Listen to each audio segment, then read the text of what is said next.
In this vlog, I will be discussing the first stage of the design process, framing and problematizing. I will define framing, detail our theoretical choices, and analyze how these impacted on our problematizing.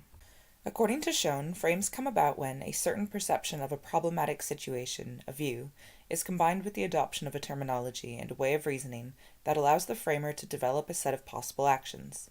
Patton and Dorst argue that frames are also value-laden.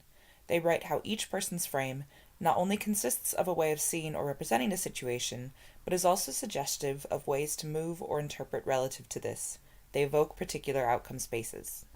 Hay proposes a framing cycle, a dynamic process through which design frames are socially negotiated and shared, wherein individual frames are made explicit and common frames can be negotiated. So how did our frames evolve? After a literature review, we made a first attempt at making our frames explicit and shared. We agreed on the brief of designing something to support our users' communication with technology. We agreed on using the social model of disability to inform our design process by focusing on removing technological barriers rather than fixing our users.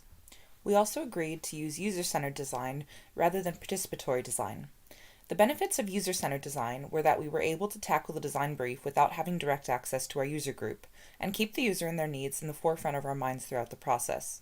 The downside of using user-centered design instead of participatory design is that we had to continually make choices for our users instead of with them, thus contributing to their disempowerment and also potentially creating a less successful final design.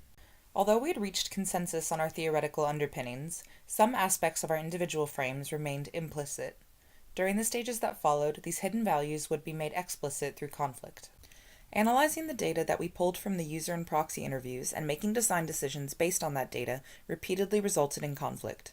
For example, after coding and analyzing the interviews with the users, a few patterns emerged. The biggest category of barrier by far was text messaging, with 10 out of 21 users reporting this as a difficulty, while 3 reported it as a strength. But then, in the interview with Pete, our proxy and expert, a significant amount of time was spent discussing issues of how gatekeepers and human support can negatively impact on the users. Referring back to the user data, out of 21 users, 5 reported their human support was helpful, and 3 reported that their human support, or lack thereof, was a barrier.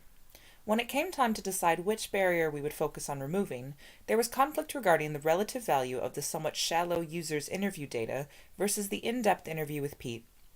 Ultimately, we decided to go with the data from the users' interviews based on our desire to respect their voice and be user-centered. But in our preliminary work, we had never even considered how we might handle a conflict between the user data and the proxy data.